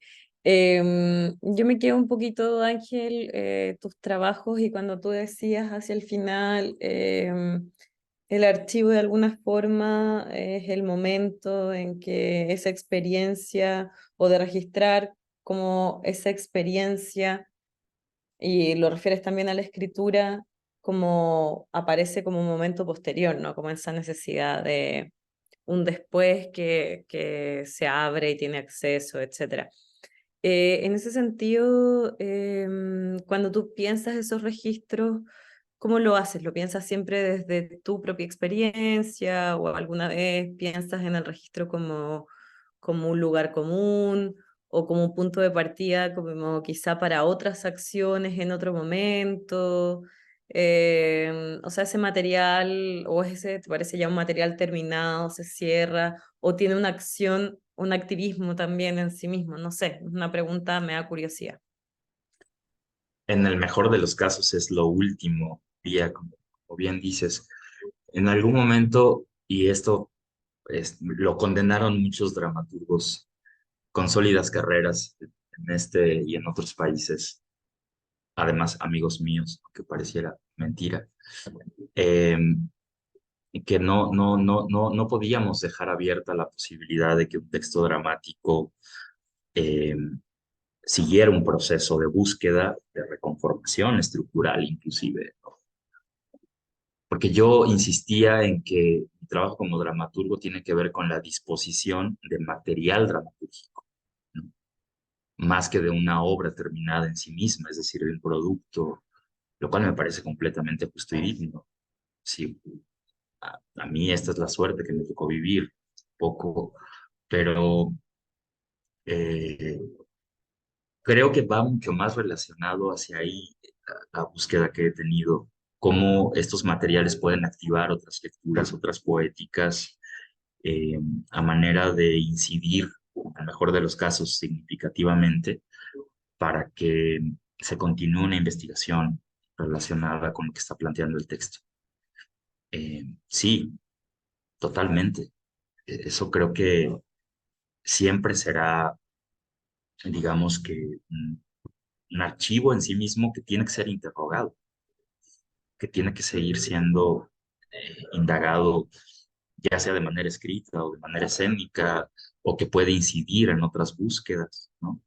Eso, por ejemplo, a mí me ha generado muchas satisfacciones, más que en el ámbito de lo teatral. eh, Investigadores, antropólogos han tomado mi trabajo como un punto de referencia para hacer investigaciones, o gente dedicada a otras experiencias artísticas, como en el caso de la música. Creo que vuelvan canción una de mis obras, me parece uno de los, digamos, de los procesos más interesantes de transformación que puede tener, ¿no? Mi trabajo como dramaturgo, por ejemplo, ¿no?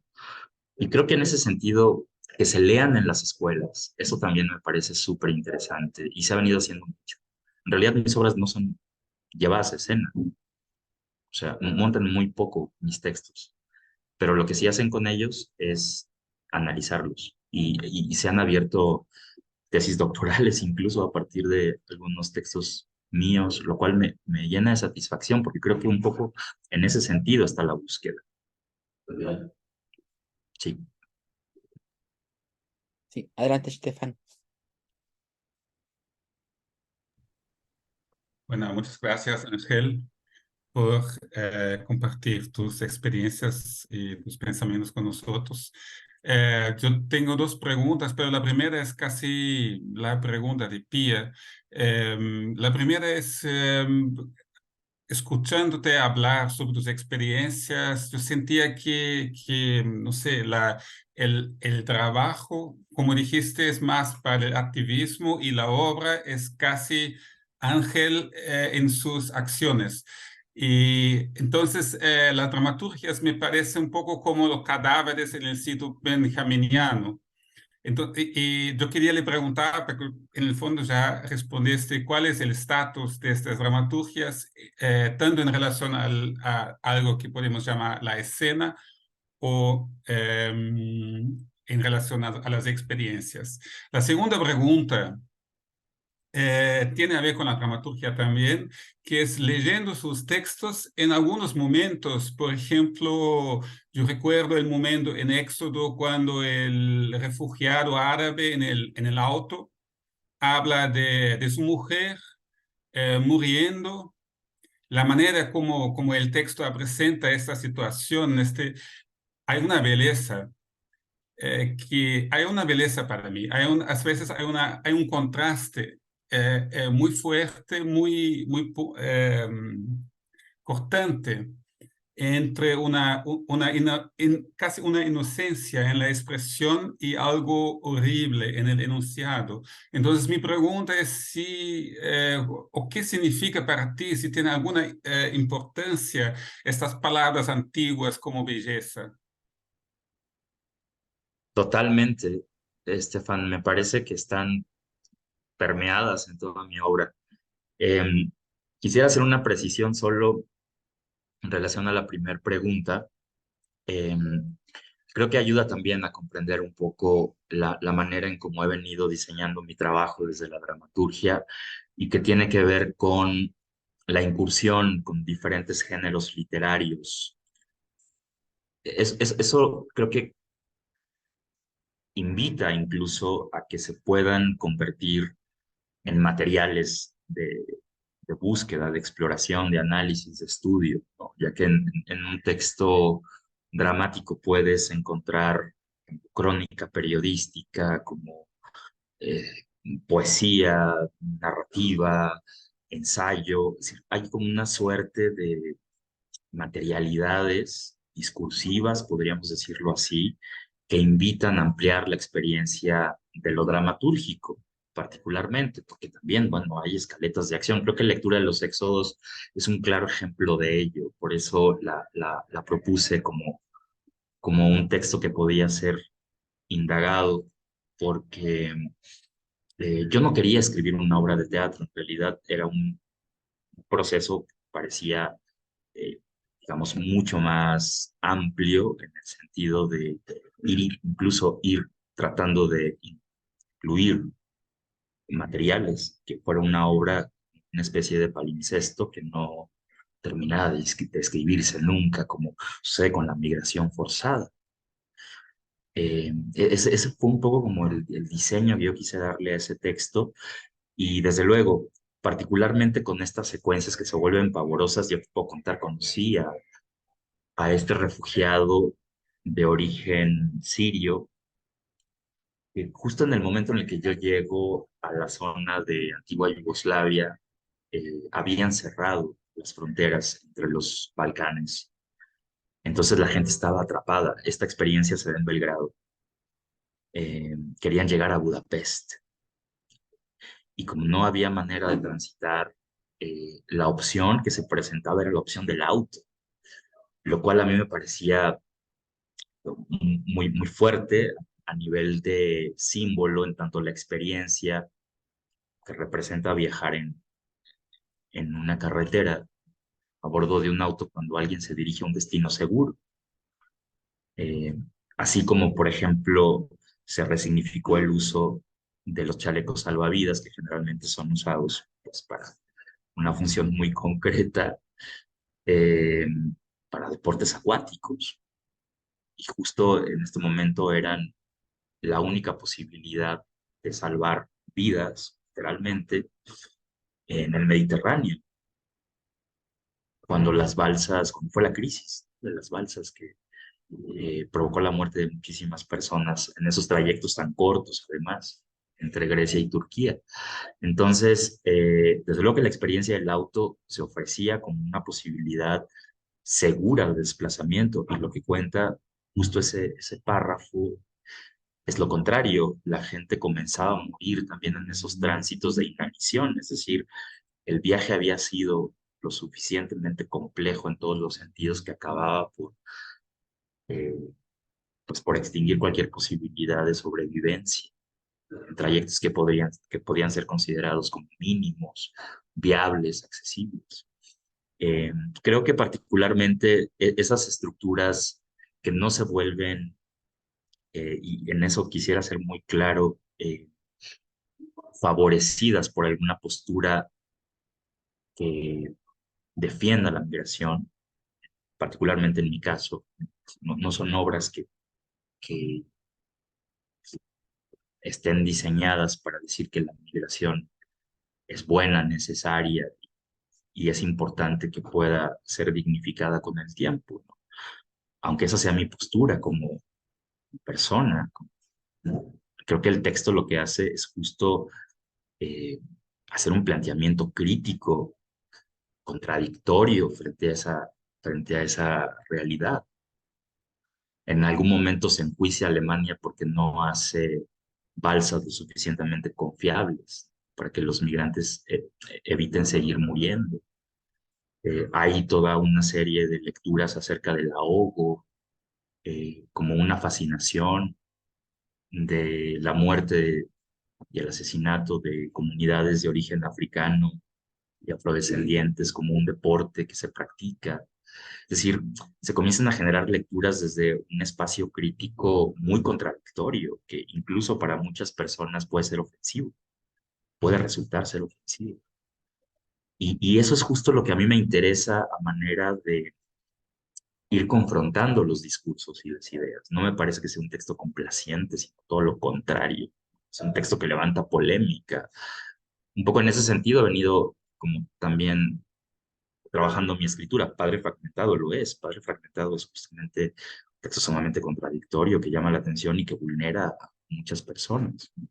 Que al parecer hay un manifiesto a favor de la delincuencia, es decir, la hija defiende el luto por el padre, que es un narcotraficante.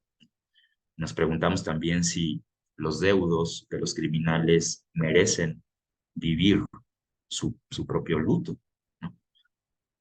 Gran pregunta en un tiempo como el que estamos atravesando ahora. Bueno, eso. Gracias, Ángel. Yo, bueno, nada más antes de darle la palabra a Gustavo, quisiera aquí intervenir porque tiene que ver con esto. Sin embargo, también hay una gran teatralidad, ¿no? La parte, por ejemplo, cuando tomas el documento específicamente del niño, la imagen del niño ahogado, ¿no? Que es una imagen mundial, pues apela a la afectividad de una manera radical y contundente, ¿no? O también cuando haces este juego de palabras cortadas, que de pronto uno las lee y está escuchando un rap ahí, ¿no? ¿No? Y entonces uno se conecta con esa afectividad también. Creo que eso me parece a mí muy, muy destacable, interesante y que tiene que ver con este proceso dramatúrgico, ¿no? Que es evidente ahí en tu búsqueda, en tu obra y en tu experimentación. Gustavo, adelante.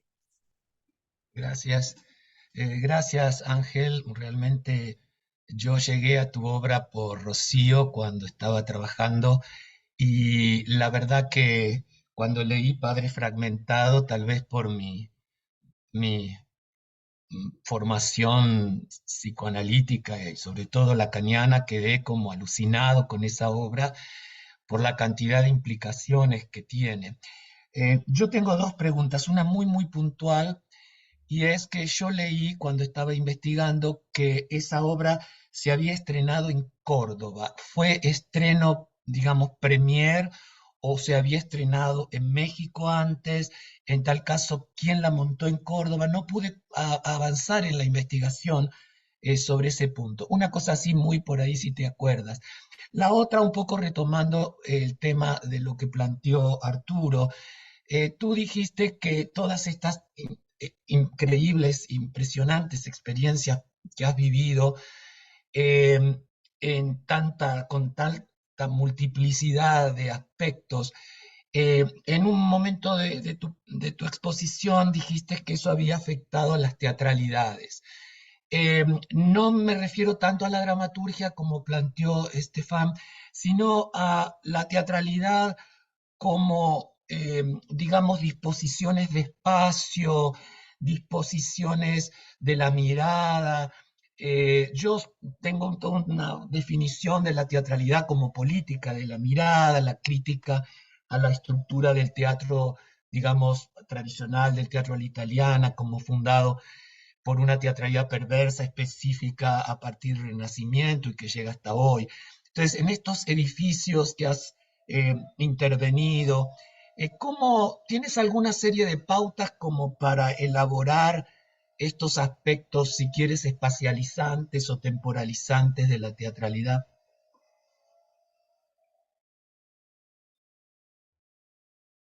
Mm, sí, sí, creo que ese es un punto fundamental. Comienzo con la primera pregunta. Se estrenó en México, se hizo una puesta en escena en el momento en el que me entregaron el premio, que esta obra obtuvo el premio Víctor Hugo Rascón-Banda. Después se montó con un colectivo de la Ciudad de México, se hicieron muchas lecturas también, y en Córdoba se hizo con un colectivo de un centro cultural que se llama La Potosí, eh, que bueno, estuvo presentándolo con gran éxito en el Teatro La Chacarita durante más de 3 o 4 meses, cuando se hizo el Festival Teatro para el Fin del Mundo en colaboración con las dos sedes tanto de Uruguay como de Argentina. También formó parte del circuito de Sudamérica. Y en relación a la otra pregunta, yo siempre pienso en espacio cada que voy a trabajar un texto.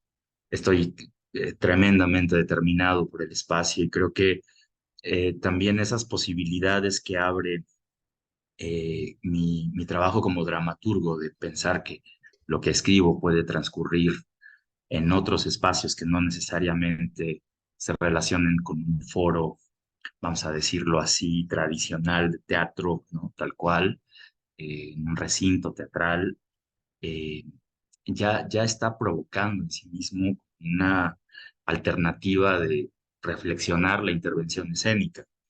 Eh, te confieso que he tratado de enfocar mi atención hacia cómo crear una dramaturgia para intervención de espacios específicamente. Sin embargo, no lo he logrado. O sea, siento que mis textos todavía están deambulando un poco en esa posibilidad también de llevarse en un foro, es decir, no están, no podría decir que están completamente diseñados y estructurados para eso. Incluso me pregunto si puede llegar a existir una dramaturgia para la intervención de espacios. Quizá ustedes como investigadores se podrían avanzar un poco para complejizar esa pregunta.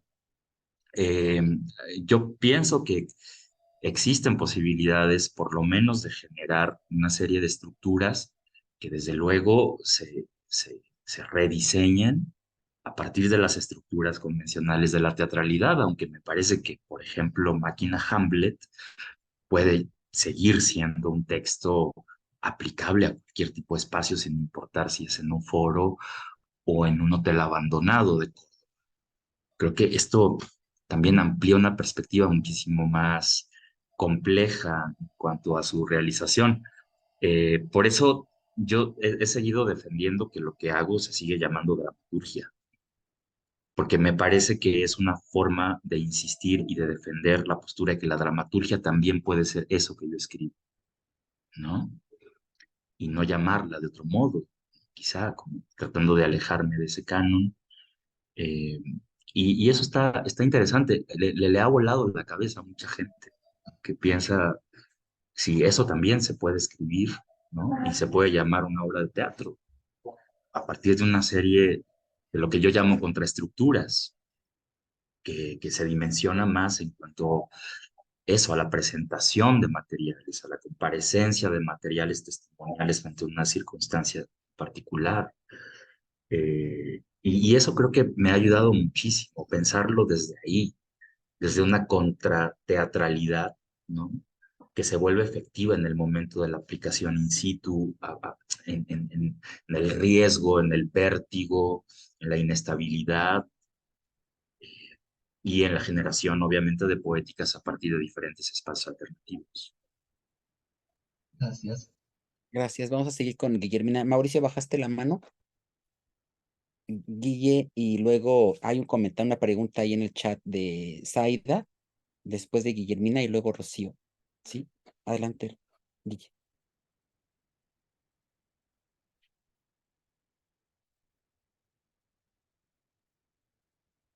Guille, tu micrófono. Muchas gracias, Rocío, Arturo, gracias, Ángel, por toda esta plática. Me dio vuelta a la cabeza todo esto que nos has platicado y contado y todo. Y a mí más bien me surge, pues, pregunta, comentario sobre esa condición que tiene que ver con tu metodología de trabajo, creo yo, esa condición de exilio, porque en tu condición de exilio fue que tú haces vínculo con otros exiliados. Y como bien decía Marta, bueno, ¿cómo te comunicabas? Nos has contado de estas estrategias que tienes para... Y pienso entonces que es como, no lo sé si es así, pero bueno, voy a decirlo, como de lo más primitivo que tenemos nosotros como animales, comunicarse con otras personas.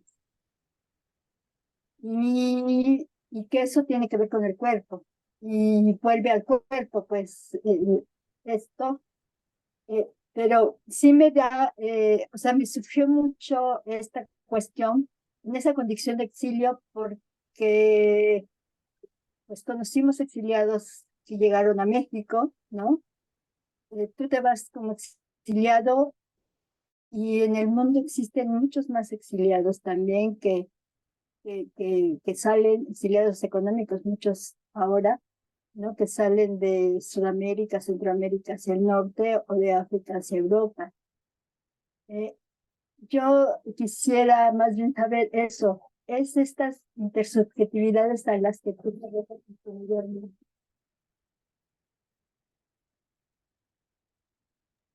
Perdón, Guillermina, no escuché lo último. ¿Podrías repetirlo, por favor? Sí, que si en esta cosa primitiva, digo yo, de cuerpo a cuerpo, es de las que de las que tú haces tus escritos, tus registros.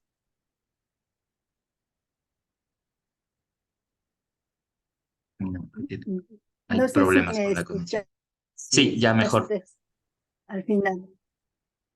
Guille, ¿podrías repetir porque se te cortó la comunicación? Guille. Que si tú abrevas más de estas intersubjetividad para hacer tus registros.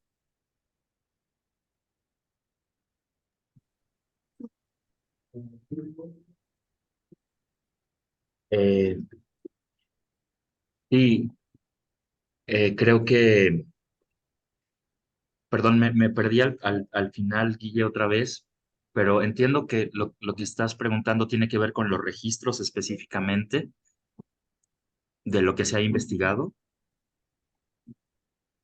Sí, sí, sí, Ángel, sí. Es decir, para poderte comunicar y saber de los Ya, otros, lo perfecto. registras. ¿Sí? Sí. Ya, excelente. Em, hay algo que a mí me genera siempre un conflicto cuando hago este tipo de investigaciones de campo y es que así como el idioma, tampoco cuento con un equipo lo suficientemente, digamos, profesional para poder generar un registro documental, ¿no? La mayor parte de mis registros cuando se relacionan con el audio, con el video, con la fotografía, también digamos que se generan desde equipos bastante básicos. Me llama la atención porque de pronto en el camino encuentro a reporteros que evidentemente cuentan con el equipo necesario para hacer pues registros como estos que ustedes pueden ver en Archivo Entre Guerras, de situaciones que pues son, digamos, documentadas de manera permanente, como fue el, el éxodo masivo de comunidades durante el año 2015 hasta el 2018-19, ¿no? Como de manera muchísimo más álgida en las regiones de Europa Central. Eh, pero, por ejemplo, vengo de hacer una investigación en el sureste mexicano, específicamente en los estados de Chiapas, Tabasco y Oaxaca, y la hice con el celular, ¿no?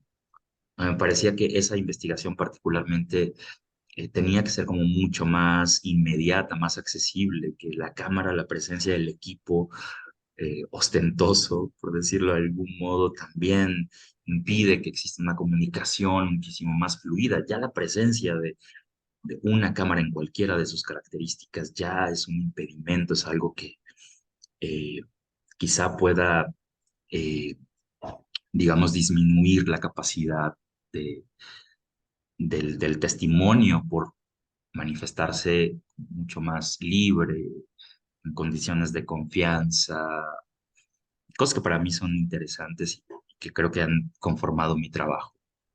Lograr esa comunicación más desde las personas, eh, que rompe la frontera entre el entrevistador y el entrevistado. Por eso, como bien decía la maestra Rocío, yo intento, no como una estrategia, habría que decirlo, lo aclaro, de cercanía, para lograr cercanía, pues, yo realmente me entrego a la condición del tránsito, convivo con las comunidades migrantes y eso también permite en consecuencia que exista una comunicación mucho más cercana. Pero lo que quiero tratar de resumir con todo esto es que buena parte del registro está en mí. Me lo he venido tratando de explicar con este tiempo. No, no está en las imágenes ni depende de eh, la capacidad del equipo que pueda traer para hacer los registros en estos proyectos de investigación. Tiene que ver conmigo. Sí hay justo una zona en donde dentro del cuerpo se van alojando estas experiencias que al final se traducen en palabras. En realidad esa es como la parte medular que ya dijimos no final, ¿no? Como producto terminado, pero sí esa parte en donde se deposita la experiencia a manera de cartografía que se expande con estas escrituras eh, que son al final, pues, digamos, una traducción de esta realidad que me ha tocado vivir. En pocas palabras las atravieso por el cuerpo. Mi Zoom de gran alcance es mi cuerpo, soy yo, en realidad, y eso me ayuda un poco a tener que tratar de administrar también esas emociones. Se vuelve una circunstancia muy sensible, ¿no? Yo sé que tengo que estar en un punto de vulnerabilidad importante, de fragilidad y de fortaleza, de atención y de descuido, que tengo que operar y tengo que ser inoperante también, por ejemplo, que tengo que atender mis momentos de descanso, que no puedo forzar la máquina al grado que la máquina se rompa. En fin, son situaciones que tienen que ver con lo humano al final. Eso es lo que para mí hace muchísimo más compleja y más interesante esta práctica. Por lo tanto, pues, tendría que decir, seguiré ese camino, seguiré indagando ese camino. Estoy completamente convencido de ello. Sí, voy a leer en el Zoom, hay un comentario pregunta de Zaida Godoy, a reserva de que si ella quiere ampliar o intervenir más. Muchísimas gracias, Ángel, escuchándote por tus proyectos y propias experiencias.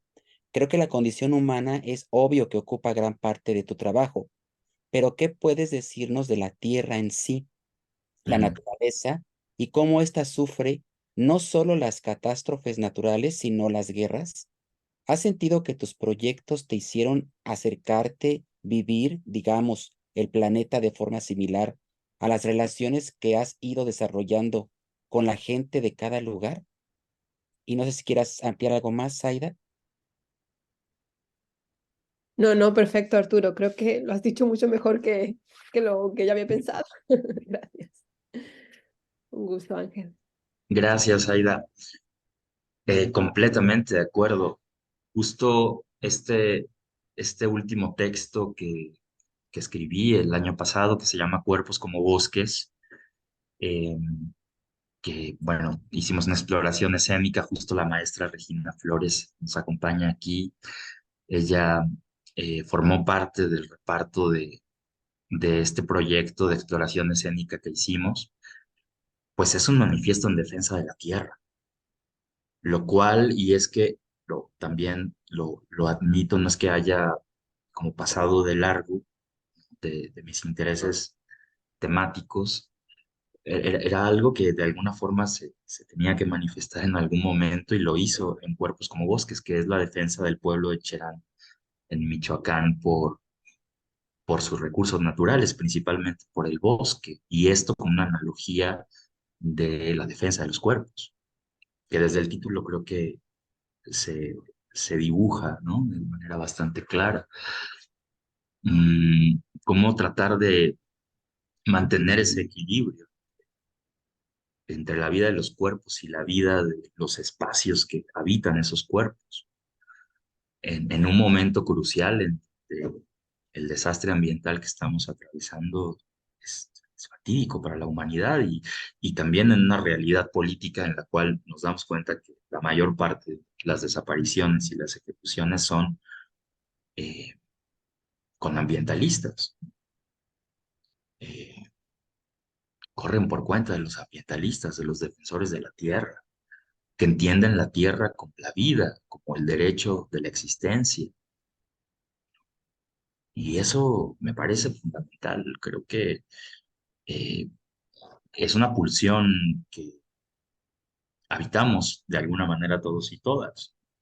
La penúltima edición del Festival Teatro para el Fin del Mundo estuvo enfocada específicamente a esa temática, ¿no? Por ejemplo, y nos damos cuenta también cómo sobre lo que puede parecer un discurso completamente asimilado, digamos, en la muerte, hay una perspectiva de vida que se vuelve completamente potencial, en donde incluso en, en el escombro, en la roca más rígida, renace la vida. Y tenemos manifiestos eh, muy esperanzadores a partir de esas imágenes. Sí, creo que es fundamental y es una línea eh, que lleva a muchos caminos también y a muchas maneras de cuestionar la realidad, ¿no? Como se está viviendo actualmente, pero que yo quisiera mantener siempre cercana. Creo que es uno de los puntos fundamentales. Qué bueno que lo tocas, te agradezco mucho. Rocío, ya para que vayamos cerrando, Sí, bueno, yo quisiera, es un comentario pequeño, decir que finalmente, ahora que me he vuelto a reencontrar con tu dramaturgia, Ángel, lo que podría decir en este momento es que son obras absolutamente fronterizas. ¿En qué sentido? Y haciendo una enorme reducción por lo que he estudiado durante todos estos años, pues porque son obras híbridas, desdelimitadas, abiertas, procesuales, fragmentarias y que finalmente se constituyen como metodologías críticas también de trabajo para observar la realidad. Digo, eso haciendo una enorme reducción a este trabajo y a este intento que se ha hecho desde la investigación, es cómo definiríamos una obra fronteriza, pues yo creo que estas obras que hemos leído caerían justamente en ese espectro, porque se ha hecho así, a partir de lo que ha aparecido y que están en, en relación con otras obras y con otras maneras de escribir. Claro, cada autora, cada autor, cada dramaturgo, cada dramaturga teniendo su sello personal, pero que comparten mucho estas maneras, estas estéticas, estas formas de escribir. Y luego pasaría yo a una pregunta que me parece importante y que se quedó un poco ahí en el tintero, que tiene que ver con estas sedes o estos ejercicios que se han hecho, que se han llevado de Teatro para el Fin del Mundo en América Latina, porque hasta donde yo he sabido hay ejercicios y hay sedes, pues en Montevideo muy claramente, en Argentina, en Chile, y bueno, no sé si sigan activos, si haya otros. ¿Qué puedes comentar al respecto, pensando sobre todo en esta idea de comunicación y que me parecía absolutamente pertinente, pues que tú hablaras dentro de este espacio que hemos construido en Real, porque tú tienes estas conexiones, no solamente con el mundo y como lo hemos explorado ya con México particularmente, por supuesto, pero también con la generación de otros proyectos en el territorio latinoamericano. Eso sería.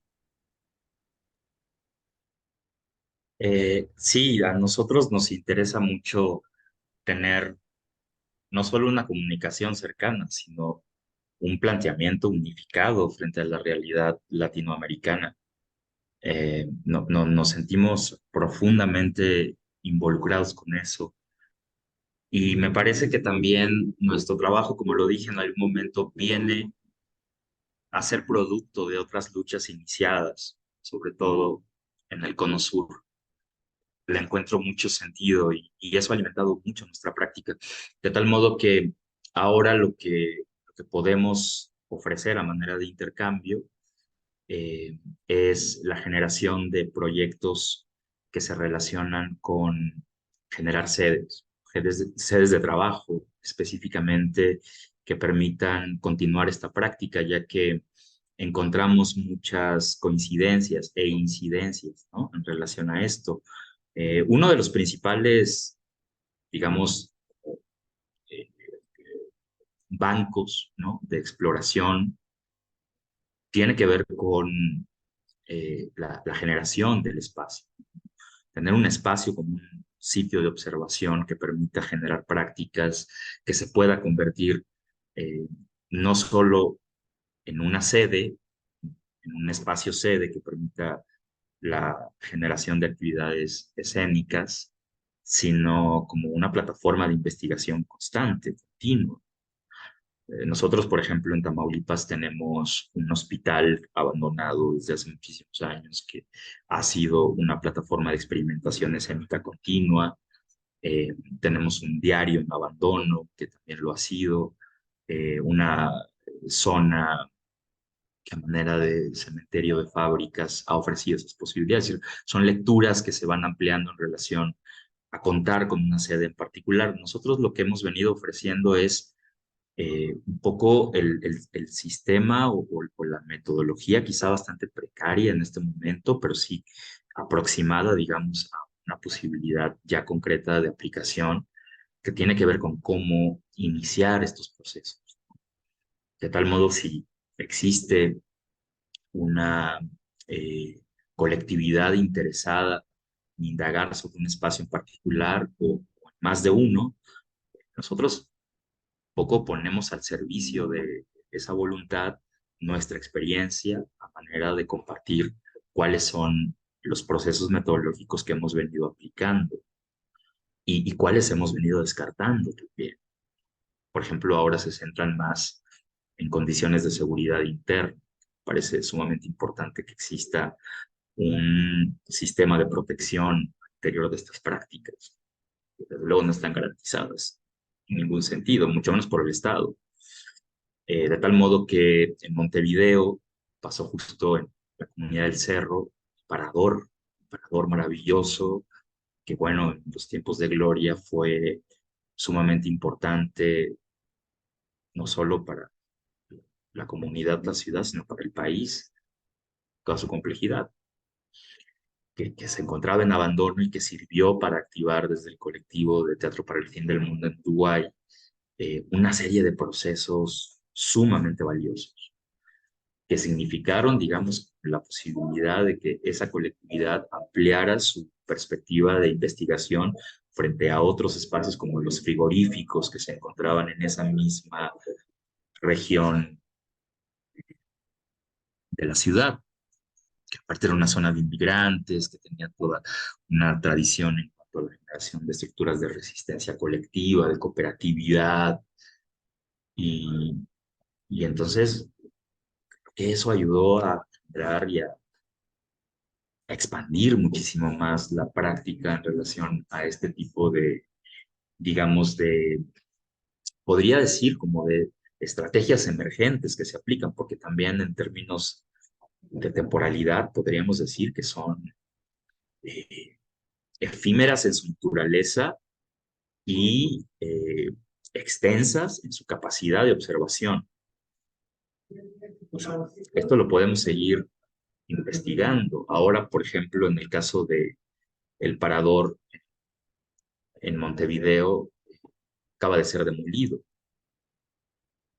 Una situación que hemos venido que se presenta de manera cada vez más frecuente, ¿no? En Tamaulipas tenemos una lucha en la defensa de estos espacios que son considerados inservibles porque ya no ofrecen, digamos, un ámbito de productividad.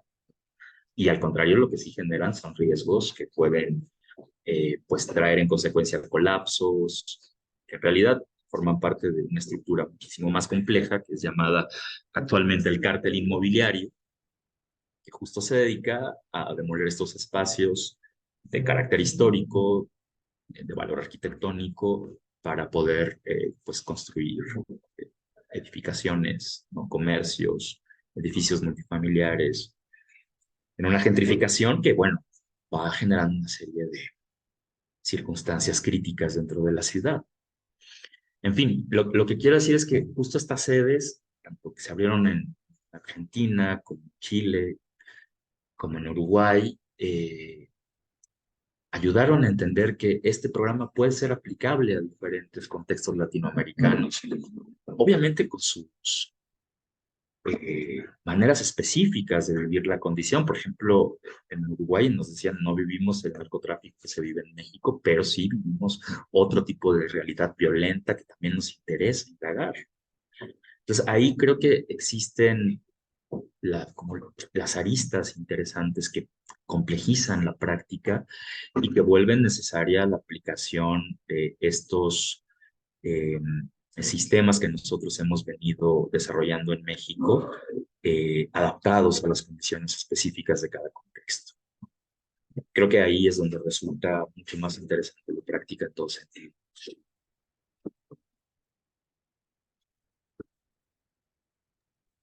Muchas gracias, Ángel. Y bueno, pues ya se nos ha terminado prácticamente el tiempo. Yo nada más quisiera no dejar pasar un comentario que he estado así pensando mucho. Sobre todo me interesó particularmente lo que comentaste de este archivo, registro, cartografía de estos espacios. Me parece algo interesantísimo que no está aquí en esta parte de archivo entre guerras. No sé si lo tengas como considerado, porque yo tengo un imaginario muy clavado sobre Tamaulipas en mi mente, que tiene que ver con que a finales de los años 90 yo veía muchos carteles espectaculares que decía Tamaulipas, la tierra de la promesa, y se ofrecía que la gente fuera a trabajar a Tamaulipas, ¿no? Era como la promesa de un estado muy próspero y que iba a haber mucho desarrollo. Y después, pues unos 10 años después, viene toda esta catástrofe y a mí me produce un colapso mental, ¿no? Y me parece que ahora que mencionaste lo del archivo y la cartografía de los espacios, tal vez ahí haya muchas respuestas respecto de qué pasó con ese, o que quizás allí hubo un conflicto de toda esta ideología de progreso y de pronto de este llegada masiva a Tamaulipas de gente que venía de toda la República a trabajar allá y que generó muchos edificios, mucha construcción de empresas, muchas oportunidades, y luego dónde estuvo el conflicto. Yo dejo este comentario más que como pregunta, como una inquietud que me parece a mí muy interesante como profundizar y a lo mejor compartir ese archivo que me parece interesante desde una perspectiva benjaminiana, de revisar justamente qué es lo que se destruye y se olvida, ¿no? A diferencia de lo que permanece y se vuelve hegemónico, ¿no? Eso me parece a mí muy interesante y muy rico, y no lo quería dejar pasar, ya que quedaban 2 minutos, es la 1, y pues podemos cerrar agradeciéndote muchísimo tu presencia, tu colaboración con este grupo real, que pues a nombre del grupo te agradecemos muchísimo. No, gracias a ustedes, de verdad, encantado. Está el archivo ahí en línea, pueden ingresar a la página archivoentreguerras.com. Yo estaré subiendo constantemente, digamos que nuevos hallazgos. Eh, Ahora estoy por publicar, que es parte de mi proyecto del Sistema Nacional de Creadores de Arte, la investigación sobre desplazamiento forzado en la frontera sur de México, una circunstancia bastante delicada y crítica, ya elevada al grado de crisis humanitaria. Eso estará ahí activo durante las próximas semanas. Ojalá que le puedan dar continuidad a estas entregas. Y desde luego ahí hay una parte que a mí me parece fundamental, que es un buzón, es el buzón Entre Guerras, donde pues se anima a que se puedan hacer aportaciones para ampliar el acervo del archivo.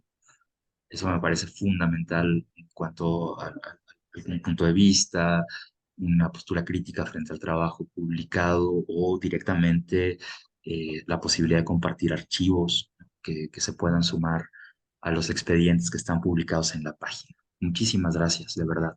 Pasen un buen día. Gracias, gracias. Hasta pronto. Hasta pronto. Gracias. Gracias. Chao. Gracias, Ángel. Chao. Gracias. Chao, hasta luego.